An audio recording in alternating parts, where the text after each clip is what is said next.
नमस्कार दोस्तों, जय हिंद, वंदे मातरम। सभी प्यारे मित्रों का अभिनंदन है। टीटी परिवार, शिक्षकों के परिवार, जायसवाल कोचिंग सेंटर पर पावर्ड बाय शिक्षा ही प्रकाश है।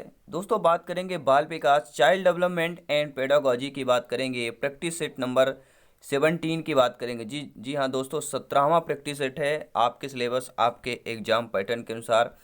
आइए दोस्तों, इस प्रैक्टिस सेट को शुरू करते हैं। इस प्रैक्टिस सेट में महत्वपूर्ण 20 क्वेश्चन रहने वाले हैं और 20 में से आपका स्कोर क्या है आपको कमेंट करके बताना। अगर आपका स्कोर 15 प्लस है तो वाकई में आप जीनियस हैं।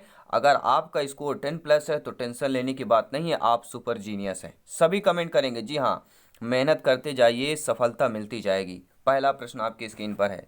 सभी मेरे प्यारे भाई बहन कमेंट करेंगे, स्कोर करेंगे। हर एक भाई बहन, गृहिणी जिनका सपना है गवर्नमेंट टीचर बनना, अध्यापक बनना, अध्यापिका बनना, सभी का वेलकम, अभिनंदन है। पहला प्रश्न आपकी स्क्रीन पर है। संवेदना किस प्रकार की प्रतिक्रिया होती है? जो संवेदनाएं होती हैं वह प्रतिक्रिया होती है वह किस टाइप की होती है, किस प्रकार की? मस्तिष्क की समान एवं सरलतम प्रतिक्रिया होती है, मस्तिष्क की जटिल प्रतिक्रिया, या मस्तिष्क की निष्क्रिय प्रतिक्रिया, या उपरोक्त में से कोई नहीं। आपका कमेंट, आपका फीडबैक, आपका ओपिनियन क्या कहता है कि संवेदना किस प्रकार की प्रतिक्रिया होती है? तो संवेदना जो होती है दोस्तों वह मस्तिष्क की समान एवं सरलतम प्रतिक्रिया होती है। पहला ऑप्शन सही हो जाएगा, क्योंकि बालक जब जन्म लेता है तो वह अपने बाह्य जगत के संबंध में कुछ नहीं जानता है। धीरे धीरे उनकी ज्ञानेंद्रियां कार्य करना प्रारंभ कर देती हैं तथा वह अपनी ज्ञानेंद्रियों के द्वारा अपने वातावरण का ज्ञान प्राप्त करने लगता है और ज्ञानेंद्रियों के द्वारा ही व्यक्ति पर होने वाले प्रभाव को संवेदना कहते हैं। दूसरा प्रश्न आपके स्क्रीन पर है, आपके वीडियो स्क्रीन पर आप लोग देख पा रहे हैं। सभी कमेंट करेंगे मेरे भाई बहन मित्र, सभी शिक्षक बंधु। प्रत्येक संवेदना में मुख्य पक्ष क्या होता है? यह मुख्य पक्ष 1 होता है, 3 होता है, 2 होता है, 4 होता है। हर एक क्वेश्चन, हर एक डीपली क्वेश्चन है, हर एक क्वेश्चन इंपॉर्टेंट है दोस्तों। जी हाँ, क्योंकि यहाँ पर जो तैयारी है वीवीआईपी में की जाती है। जी हाँ, very very most important topic की बात कर रहे हैं, क्वेश्चन की बात कर रहे हैं। तो प्रत्येक संवेदना में मुख्य जो है 4 पक्ष होते हैं। कितने पक्ष होते हैं? आपका कमेंट होना चाहिए ऑप्शन नंबर डी, 4 पक्ष होते हैं। वह कौन कौन से होते हैं? पहला होता है जानना, दूसरा होता है विभेदीकरण, तीसरा होता है तदात्मीकरण और चौथा होता है पहचान। प्रत्येक संवेदना के 4 मुख्य पक्ष होते हैं जो आपकी स्क्रीन पर है। जानना, विभेदीकरण, तदात्मीकरण और पहचान की बात करेंगे। तीसरा प्रश्न है, संवेदना का द्वितीय पक्ष कौन सा होता है? तदात्मीकरण, विभेदीकरण, जानना, पहचानना। सभी लोग जानते हैं पहचान जो होता है अंतिम होता है और पहला क्या होता है? जानना होता है। दूसरा हमारा कौन सा होता है? विभेदीकरण होता है, हमने पढ़ भी लिया है। तो हमारा राइट ऑप्शन क्या होगा यहाँ पर? बी ऑप्शन की संवेदना का द्वितीय पक्ष क्या होता है? विभेदीकरण होता है। ठीक है, आई थिंक आप लोग समझ गए होंगे। तो पहला हमारा कौन सा होता है? पहला होता है जानना। देखिए, संवेदना का पहला पक्ष होता है जानना, दूसरा विभेदीकरण, तीसरा तदात्मीकरण और चौथा पक्ष होता है पहचान। याद करना है। जी हाँ,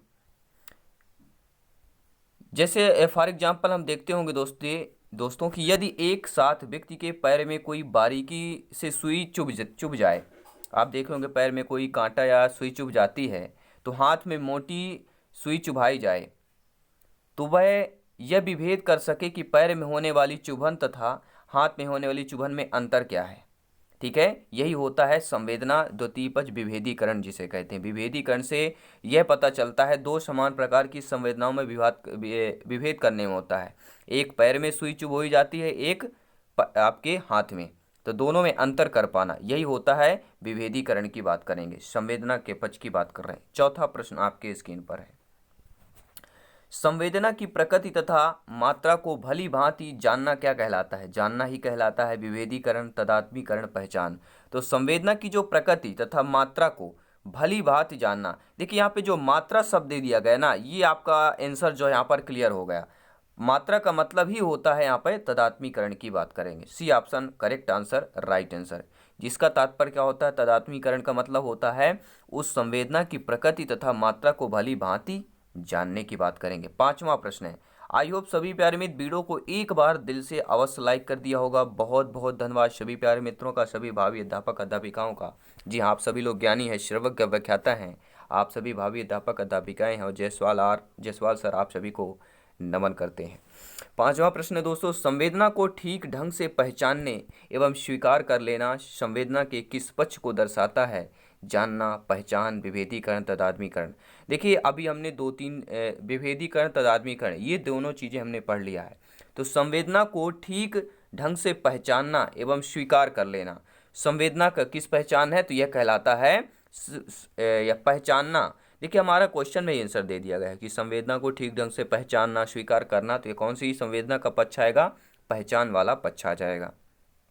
ठीक है, क्योंकि इस स्तर पर क्या होता है, प्राणी संबंधित उद्दीपक तथा ज्ञानेंद्रियों के बीच स्पष्ट व वास्तविक संबंध बनाकर संबंधित जानकारी ग्रहण करने में समर्थ हो पाता है। अगला प्रश्न है दोस्तों, संवेदना के लक्षण पूछा गया है। गुण है, तीव्रता है, व्यापकता तथा अवधि या उपयुक्त सभी की बात करेंगे। जी हाँ, आपका कमेंट, आपका फीडबैक, आपका ओपिनियन क्या कहता है, नीचे कमेंट बॉक्स में जरूर करना है। जी हाँ, क्या आपका ऑप्शन नंबर ए सही है, क्या आपका ऑप्शन नंबर बी सही है, क्या आपका दोस्तों आपका ऑप्शन नंबर सी सही है या ऑप्शन नंबर डी सही है। आपका कमेंट क्या कहता है कि संवेदना के लक्षण की बात की जाती है तो गुण भी लक्षण है, तीव्रता भी और व्यापकता तथा अवधि, अर्थात D option correct answer, right answer, selection वाला प्रश्न। जी हाँ, गुण, तीव्रता, व्यापकता तथा अवधि की बात करें, संवेदना की 4 लक्षण प्रमुख होते हैं, ये भी नोट कर लीजिएगा। गुण, तीव्रता, व्यापकता और अवधि की बात करेंगे। जी हाँ, 7वां प्रश्न है, संवेदना का प्रकार निर्भर करता है गुण पर, तीव्रता पर, व्यापकता पर, अवधि पर। सभी प्यारे मित्र कमेंट करेंगे। जी हाँ, जो संवेदना का प्रकार है वह निर्भर किस पर करता है। लक्षण तो आपके 4 हो गए, लेकिन निर्भर वह संवेदना के किस प्रकार पर, तो हम बात कर रहे हैं गुण के प्रकार की बात कर रहे हैं। जी हाँ, वस्तुतः प्रत्येक संवेदना में एक विशेष गुण पाया जाता है और उसे अन्य संवेदनाओं से यह भिन्न करता है। 8वां प्रश्न है, संवेदना की दूसरी विशेषता क्या है। पहली विशेषता तो आपकी गुण हो गई, ठीक है, दूसरी क्या हो जाएगी, गुण तो हो नहीं सकता क्योंकि यह आपकी पहली विशेषता कहला गई। दूसरी कौन होगी, तीव्रता, व्यापकता, अवधि। तो देखिए संवेदना की पहली विशेषता गुण होता है और दूसरी विशेषता क्या होती है, तीव्रता। ये आपको ध्यान देना है। जी हाँ, दूसरी विशेषता तीव्रता है क्योंकि भिन्न भिन्न संवेदनाओं की तीव्रता भिन्न भिन्न होती है। कुछ संवेदनाएं अधिक तीव्र होती हैं जबकि कुछ संवेदनाएं कम तीव्र होती हैं। जिन संवेदनाओं की तीव्रता अधिक होती है उनसे होने वाले अनुभव में अधिक तीव्र संवेदना होती है। 9वां प्रश्न आपकी स्क्रीन पर है, ज्ञान प्राप्ति का प्रथम सोपान किसे कहा जाता है। जी हाँ, ज्ञान प्राप्ति का प्रथम सोपान संवेदना को, ज्ञानेंद्रियों को या ए व बी दोनों को या इनमें से कोई नहीं। अब इसमें आपका कमेंट, आपका फीडबैक, आपका ओपिनियन क्या कहता है, नीचे कमेंट बॉक्स ओपन है, फटाफट कमेंट करते जाएं और अपना स्कोर चेक करते जाएं। ज्ञान प्राप्ति का प्रथम सोपान किसे कहा जाता है, आपका जवाब आ चुका है। हम बात कर रहे हैं किसकी दोस्तों, संवेदना की बात कर रहे हैं। नोट कर लेंगे, हर एक क्वेश्चन, हर एक कंसेप्ट लाजवाब है क्योंकि सिलेक्शन दोस्तों यहाँ पर सर्वोपरि है। संवेदना को ज्ञान प्राप्ति का प्रथम सोपान कहा जाता है क्योंकि ज्ञानेंद्रियों के माध्यम से व्यक्ति को संवेदना महसूस होती है तथा व्यक्ति को विभिन्न वस्तुओं अथवा परिस्थितियों का प्रारंभिक ज्ञान प्राप्त होता है। अगला प्रश्न आपकी स्क्रीन पर है कि प्रायः कितने वर्ष की आयु में बालक स्पष्ट रूप से शब्दों को बोलना प्रारंभ कर देता है। यानी जो बालक बालिका बच्चा पैदा होता है तो वह कितने वर्ष का हो जाएगा, 2 वर्ष, 4 वर्ष, 5 वर्ष, 6 वर्ष कि बच्चा जो है स्पष्ट रूप से शब्दों को बोलना प्रारंभ कर दे। अब आपका कमेंट क्या कहता है। आप सभी लोग जानते हैं जब भी बच्चा 2 ईयर्स 2 साल का हो जाता है तो बच्चा क्या करता है, स्पष्ट रूप से बोलना प्रारंभ कर देता है। जी हाँ, 2.5-3 वर्ष की आयु में वह स्पष्ट रूप से शब्दों को मिलाकर वाक्यों को बनाने बोलने का कार्य प्रारंभ कर देता है। अगर प्रश्न आ गया कि कोई भी बालक जो है किस आयु में स्पष्ट रूप से शब्दों को मिलाकर वाक्यों को बनाने व बोलने का कार्य प्रारंभ कर देता है तो वह 2.5 से 3 वर्ष की आयु में। नोट कर लेना है। अगला प्रश्न स्क्रीन पर है कि प्रायः कितने वर्ष की आयु में बालक शब्दों एवं वाक्यों को बोलकर प्रयोग के साथ उन्हें लिखने भी लगता है। अर्थात समझने वाली बात है कि कितने वर्ष की आयु में बालक होगा या कितने वर्ष का बच्चा होगा कि शब्दों एवं वाक्यों को बोलकर प्रयोग करने के साथ, यानी शब्दों वाक्यों को बोलता भी है, प्रयोग भी करता है और क्या करता है, लिखने भी लगता है। तो उसकी आयु 2 से 3 होगी, 4 से 5 होगी, 5 से 6 या 6 से 7 वर्ष होगी। कितने वर्ष का बच्चा होगा, तो सभी प्यारे मित्र जानते हैं, अर्थात लिखने लगेगा यानी बच्चा विद्यालय पहुंच गया है। बच्चा विद्यालय पहुंच गया अर्थात वह 4 से 5 वर्ष का हो जाएगा। According to question right option number B answer correct answer हो जाएगा। अगला प्रश्न स्क्रीन पर है कि बालक बालिकाओं के शब्द भंडार को बांटा गया है। सामान्य शब्द भंडार में बांटा गया है, विशिष्ट शब्द भंडार में ए व बी में, या उपर्युक्त में से कोई नहीं। आपका कमेंट आ चुका है, आपका फीडबैक आ चुका है, आपका ओपिनियन आ चुका है कि बालक बालिकाओं के शब्द भंडार को जो बांटा गया है, सामान्य शब्द भंडार और विशिष्ट शब्द भंडार, इन दोनों में बांटा गया, अर्थात हमारा सी ऑप्शन यहाँ पर सही हो जाएगा। जी हाँ, समान शब्द में बोलें कि समान शब्द में बालक द्वारा जो विभिन्न परिस्थितियों में समान रूप से प्रयुक्त होने वाले शब्द होते हैं, जैसे अच्छा, रंगना, आदमी, पानी, जाना आदि, ये विशिष्ट शब्द भंडार के बालक द्वारा शब्दों को विभिन्न परिस्थितियों में खास खास वस्तुओं क्रियाओं को अभिव्यक्त करने के लिए प्रयोग किया जाता है।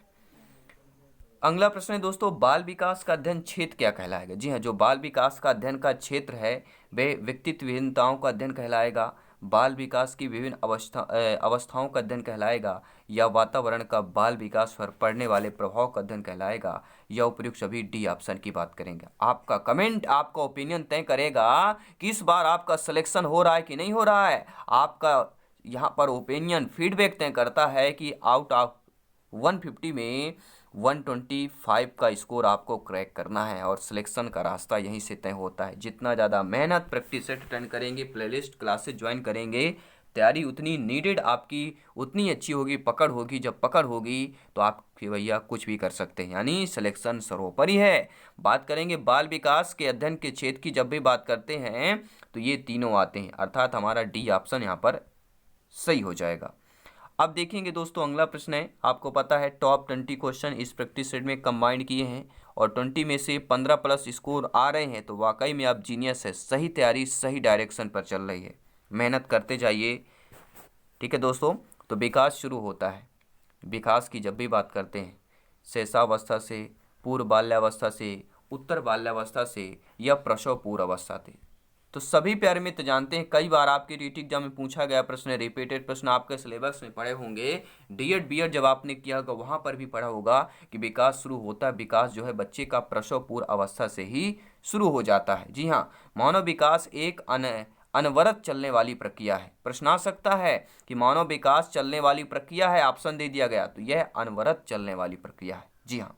15वां प्रश्न लाजवाब प्रश्न है कि बाल्यावस्था चाइल्डहुड का काल माना जाता है। 6 से 10, 6 से 12, 6 से 9, 6 से 11, सभी कमेंट करेंगे। जब भी बाल्यावस्था की बात की जाती है दोस्तों, हमें कहीं खोजने की आवश्यकता नहीं है। सभी जानते हैं जन्म से लेके बच्चा जो है 6 वर्ष तक शैशवावस्था होता है, 6 से 12 बाल्यावस्था होता है, और 12 से 18 क्या होता है, किशोरावस्था होता है, और 18 से 40 या 44 युवा किसकी होती है, सभी लोग जानते हैं। ठीक है, प्रौढ़ावस्था की बात कर रहे हैं। बाल्यावस्था का काल हमारा 6 से 12, और पूर्व बाल्यावस्था 6 से 9 वर्ष की अवस्था पूर्व बाल्यावस्था की अवस्था कहलाती है। तो हमारा 6 से 12 वाला ऑप्शन सही हो जाएगा। और पूछा जाए किशोरावस्था का काल माना जाता है 10 से 15, 12 से 17, 13 से 18, 14 से 20, तो आप क्या करेंगे? अब आप बोलेंगे सर आपने 12 से 18 बताया था, लेकिन 12 से 18 यहाँ पे दिया नहीं है। तो भैया थोड़ा सा आप लोग ज्ञानी हैं, सर्वज्ञ व्याख्याता हैं, आप सभी लोग जानते हैं, भावी अध्यापक अध्यापिकाएं हैं, क्योंकि ज्ञान से ज्ञानी होता है। जी हाँ, इसी प्रकार 13 से 18 वर्ष सी ऑप्शन की बात करेंगे। किशोर अवस्था का काल 13 से 18 सी ऑप्शन हो जाएगा। जी हाँ, करेक्ट आंसर, राइट आंसर की बात करेंगे। बाल मनोविज्ञान के अनुसार शिक्षा के क्षेत्र में मुख्य स्थान बालक का होता है, अध्यापक का होता है, अभिभावक का होता है, प्रशासक का होता है। अब आपका कमेंट क्या कहता है? जी हाँ, सभी प्यारे मित्र जानते हैं कि बाल मनोविज्ञान जब भी बात की जाती है, किसकी बात की जाती है? पहला जो है शब्द बाल से है, अर्थात बालक की बात करेंगे, तो शिक्षा के क्षेत्र में मुख्य स्थान बालक का ही होगा, अर्थात पहला ऑप्शन सही हो जाएगा। जी हाँ, हर एक भाई बहन, हर एक गृहिणी, सभी का कमेंट आना चाहिए जिनका सपना है टीचर बनना, अध्यापक बनना है। एक सीट के लिए लड़ाई है, और ये लड़ाई सभी के लिए है। सभी अपने के लिए, अपने अधिकार के लिए लड़ें, अपनी तैयारी जारी रखें, क्योंकि सिलेक्शन यहाँ पर सर्वोपरि है। और दोस्तों, नोट्स पीडीएफ फाइल प्राप्त करना चाहते हैं, घबराने की कोई ज़रूरत नहीं है। टेलीग्राम से जुड़ें, लिंक आपको दे दिया गया है, व्हाट्सएप ग्रुप से जुड़ें। ठीक है, सारे पीडीएफ फाइल नोट्स आपको दे दिए जाते हैं, प्रोवाइड करा दिया जाता है, ताकि आपकी तैयारी और बेहतर हो सके। ठीक है, आप और तैयारी बेहतर कर सके। हो सकता है नेट की प्रॉब्लम कहीं कहीं होती है, ठीक है, तो वहाँ पे आप PDF फाइल के माध्यम से तैयारी कर सकें। साथ ही साथ दोस्तों अब इंस्टाग्राम में जायसवाल सर को जरूर फॉलो करें, अपने TT परिवार जायसवाल कोचिंग सेंटर को फॉलो करें, फेसबुक पेज पर भी फॉलो करें, लिंक आपको दे दिया गया है। तो चलिए दोस्तों इस प्रश्न का हम उत्तर जान लेते हैं कि पहला ऑप्शन यहाँ पर सही हो जाएगा, बालक की बात करेंगे, और 2-3 प्रश्न और है इस प्रैक्टिस सेट में जान लेते हैं कि प्रश्न दिया गया है कि युयुत्सा किस प्रकार के संवेग की मूल प्रवृत्ति होती। जी हाँ, अब आप ये युयुत्सा, जुगुप्सा, जुगुप्सा ये सारे आप कहेंगे कि ये रस से संबंधित हो गया। तो दोस्तों जब भी हम युयुत्सा की बात करते हैं, किसकी बात कर रहे हैं, युयुत्सा का। प्रश्न को ध्यानपूर्वक देखिएगा, हर एक क्वेश्चन इंपॉर्टेंट है यहाँ पे। जी हाँ, और इसी में से प्रश्न आना है ये भी बता देता हूँ, इसलिए डिफिनेशन लेकर भी आते हैं ताकि इससे रिलेटेड आए तो आपका बिल्कुल 100% क्वेश्चन आंसर जो है बिल्कुल सिलेक्ट होना चाहिए। जी हाँ, युयुत्सा किस प्रकार के संवेग की मूल प्रवृत्ति है, वात्सल्य, क्रोध, जिज्ञासा, काम प्रवृत्ति। अब आप क्या कहेंगे, आपका कमेंट क्या कहेगा। जब भी युयुत्सा की बात की जाती है ऑप्शन नंबर बी आता है, क्रोध की बात करते हैं। जी हाँ, क्रोध, B option correct answer, right answer. देखिए आपके वुडवर्थ ने कहा है दोस्तों कि संवेग जो है व्यक्ति की उत्तेजित दशा है। संवेग क्या है, किसी व्यक्ति की उत्तेजित दशा कहलाती है, वह दशा बताती है। और युयुत्सा क्या है, क्रोध या संवेग की मूल प्रवृत्ति माना जाता है। आई थिंक आप लोग समझ गए होंगे। वीडियो को लाइक शेयर करते रहें, चैनल को पहली बार विजिट करें सब्सक्राइब करना मत भूलेगा, क्योंकि यहाँ पर सिलेक्शन स्वरूप हर एक क्लास, हर एक कंसेप्ट का आपको नोटिफिकेशन मिलता रहेगा, हर एक सेशन का नोटिफिकेशन मिलता रहेगा। बात करेंगे दोस्तों अगले प्रश्न की कि सामान्य रूप से अभिवृद्धि शब्द का प्रयोग शरीर व उसके अंगों के भार और आकार में वृद्धि के लिए किया जाता है, यह किसने कहा था। बेहतरीन लाजवाब कथन है, स्टेटमेंट है, परिभाषा है। जी हाँ, समान रूप से अभिवृद्धि शब्द का प्रयोग कैसे, समान रूप से अभिवृद्धि शब्द का प्रयोग शरीर व उसके अंगों के भार और आकार में वृद्धि के लिए किया जाता है। यह मुनरो ने कहा है, मैकडूगल ने कहा है, सोरेनसन ने कहा है, या हरलॉक ने कहा है। अब आपका कमेंट कहता है, आपका फीडबैक कहता है क्या हो सकता है। कोई बच्चा कहेगा मुनरो होगा, मैकडूगल होगा, सोरेनसन होगा, हरलॉक होगा, लेकिन 4 ऑप्शन हैं, 4 ऑप्शन में जो एक ऑप्शन है वह करेक्ट करेगा उसको 1 नंबर मिलेगा और सिलेक्शन के स्तर में वह वृद्धि हो जाएगी। तो समान रूप से अभिवृद्धि शब्द का प्रयोग शरीर व इसके अंगों को भार और आकार में वृद्धि के लिए किया जाता है, किसने कहा, हम सोरेनसन की बात करेंगे, सी ऑप्शन की बात कर रहे हैं। यह कथन किसका है, सोरेनसन का कथन है। और इस प्रैक्टिस सेट में हमने आपको बताया था 20 प्रश्न हम करने वाले हैं, टॉप महत्वपूर्ण क्वेश्चन जो आपके सिलेबस के अकॉर्डिंग है, और ये 20वां प्रश्न है, प्रैक्टिस सेट नंबर 17 है। जी हाँ, 17 प्रैक्टिस सेट हम लगभग कंप्लीट कर चुके हैं। और बाल विकास प्रैक्टिस सेट का आपको प्लेलिस्ट मिलेगा, सारे क्लासेज आपको इसके पिछले देख सकते हैं आराम से, जब भी टाइम मिले क्लासेज ज्वाइन करें, क्योंकि यहाँ पे डिफिनेशन के साथ आपको मिलेगा, एक क्वेश्चन के साथ 3-3, 4-4 क्वेश्चन का नॉलेज आपको मिल जाता है, और यही नॉलेज सिलेक्शन तक ले जाती है। जी हाँ, फ्रॉबेल के विकासात्मक सिद्धांत को क्या कहा जाता है, उपयोगितावादी, आदर्शवादी, यथार्थवादी, क्रियावादी। जी हाँ, सभी कमेंट करेंगे, सभी कमेंट करेंगे, ध्यानपूर्वक कमेंट करेंगे। फ्रॉबेल के विकासात्मक सिद्धांत को क्या कहा जाता है, उपयोगितावादी, आदर्शवादी, यथार्थवादी या क्रियावादी। अब आपका कमेंट, आपका फीडबैक क्या कहता है कि फ्रॉबेल ने विकासात्मक सिद्धांत। देखिए सभी लोग जानते हैं कि जो विकास की बात करते हैं, विकास यानी वृद्धि होगी, कोई विकास, देखिए वृद्धि और विकास में अंतर है। वृद्धि जो होता है एक सीमित अवस्था तक वृद्धि होती है, लेकिन विकास जो है जीवन पर्यंत तक चलता रहता है, अर्थात चलना ही क्रिया कहलाएगा। चल रहा है मतलब कोई ना कोई क्रिया कर रहा है। अर्थात दोस्तों फ्रॉबेल के अनुसार जो है विकासात्मक सिद्धांत को क्या कहा गया है, क्रियावादी कहा गया है। सभी लोग ध्यानपूर्वक देखें, क्या कहा गया दोस्तों, क्रियावादी कहा गया है। आपका डी ऑप्शन करेक्ट आंसर हो जाएगा। जी हाँ, तो ये प्रैक्टिस सेट आपको कैसा लगा नीचे कमेंट बॉक्स में जरूर बताएं, फीडबैक करते रहें, और चैनल को पहली बार विजिट कर रहे हैं सब्सक्राइब करना मत भूलेगा। Telegram, WhatsApp group, Instagram, Facebook page पर जरूर फॉलो करें, वहाँ पे ज्वाइन करें, नोट्स, मटेरियल, MCQs वगैरह, नोटिफिकेशन वगैरह वहाँ से प्राप्त करें और अपनी तैयारी को और बेहतर करें, ताकि सिलेक्शन का रास्ता बिल्कुल आसान हो सके। इस बार के एग्ज़ाम पे आर और पार होना चाहिए, आर पार के लिए, लड़ाई के लिए उतना मेहनत भी करना पड़ेगा। और घर में रहें, स्वस्थ रहें, सेफ रहें और तैयारी जारी रखें। जल्दी मिलते हैं दोस्तों नेक्स्ट क्लास पर, नेक्स्ट सब्जेक्ट पर। सभी मित्रों को जय हिंद, वंदे मातरम, धन्यवाद सभी का।